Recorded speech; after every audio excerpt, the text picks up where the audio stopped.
Sunday in August of 2016, and I just wanted to give you the little overview of what we're going to be doing in our classes and a few of the basic rules. Let me tell you a little bit about myself first. I'm actually one of only a few professors at Creighton who doesn't actually live in Omaha. I actually live with my family in southern Indiana, where we are today actually at Lincoln State Park. And we moved here. I worked at Creighton on campus for about 12 years, and in December of 2013 my family and I moved here. My wife is actually a dentist. She's actually originally from this part of the country, and she has a practice here now. I have two sons. Xavier is 6. He's in first grade now. And at the same time, I have another son, Gabriel. He is 3. And they're having a lot of fun today at the park. Yep. Okay. So Creighton Center for Academic Innovation recommends that online courses be structured so that they have 8 modules. Modules is a word from online teaching that means something kind of like a unit. So think of these classes as having 8 units in the class, and each module has a quiz at the end of it, and it has a homework assignment along the way, and then it has 1 or more online discussions. And we'll talk in just a few minutes about online discussions, but sorry, Gabriel's a little bit needy at the moment. And these online discussions will be part of your grade as well. They are a graded part of the experience. Every module in our course is worth an equal part of your total grade. To make it easy for the grading, what I've done is I've made our class out of 1,000 points. And so each of the 8 modules of the course is worth 125 points. Some of those points come from the quiz, some come from the homework set, and some come from the discussion. Now, 8 modules would be a great way to structure a course if the semesters were 16 weeks long, and then each of the modules would be 2 weeks long. As it happens, Creighton semesters are 15 weeks long, so not all the modules are exactly the same size. The way you're going to know what you need to do and when it's all due is to get a copy of your course's calendar. Go on Blue Line, near the top of the page, one of the links is the calendar for your course or something like that. Go ahead and get a copy of that, print it, put it in your Google Calendar, put it on a refrigerator with the magnet. I don't care how you do it, but get yourself a copy of that calendar. It is in many ways the most important document in this class. But now, talking about that calendar reminds me of an important point. There are such things as online courses where you sort of work at your own pace, and when you're done, you're done. That's not the way this class works. You have to stay on the schedule of this class just as much as if it was a regular in-the-classroom course. So you need to turn in the homework assignments by the given time and date, and you have to take the quizzes during the time and date in which they're assigned, and so on.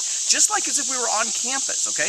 Now, you do have some, you can turn them in. I think most of the deadlines are 11:59 p.m. on the date that they're turned in. So, obviously you could turn them in, that afternoon or 11:58 p.m., whatever works for you, but you do have to stay on the schedule. And the university is not that flexible about that kind of thing. Used to be that, while we were still kind of learning how online courses worked, we could kind of, okay, this student got a little behind, this student needed some more time to finish this, but over the years, as we've kind of gotten better about how to do this, the university has gotten less flexible. You do need to stay on the schedule, barring something that would have been a reason to fall behind in the classroom type of class, like, for example, obviously something like a health issue or a death in the family or something like that. Then, of course, we can be flexible. So as I've said before, a big chunk of your total grade in this course does come from the online discussions, which are conducted in Blue Line. And I get it that students are often a little freaked out about how are those graded and what are they expected to do and so on.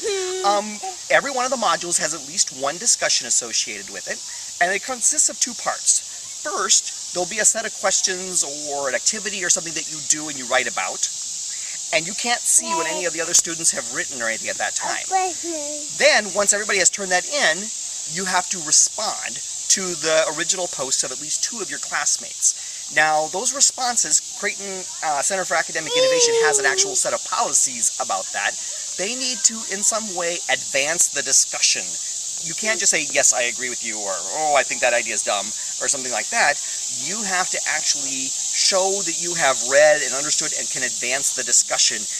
You can maybe provide a counter example, or a further example, or pose questions that the student didn't answer in their original one. And that's usually due their original post, and that's usually due a few days after the first discussion has been, your original posts have been submitted. Most of the time, the discussions are worth about a third of the total amount of points that are in each module. And, you know, the main thing is just to not miss the deadlines and to actually meaningfully contribute. As long as you meaningfully contribute to both your original post and your responses to your classmates, you'll get most, if not all, of the points. It's only when you miss a bunch of deadlines or your posts are kind of pithy that you start losing points in that.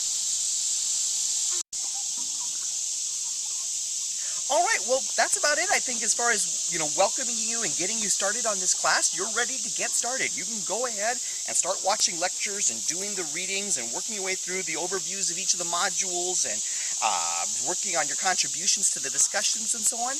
If I can think of anything else that you need to know as you get started with the course, I'll, of course, send it to you via email or post it on Blue Line or whatever. And, of course, you can always let me know if you have any questions. I'm looking forward to it. I think Fall 16 is going to be a great semester. And I hope you think it's a great course too.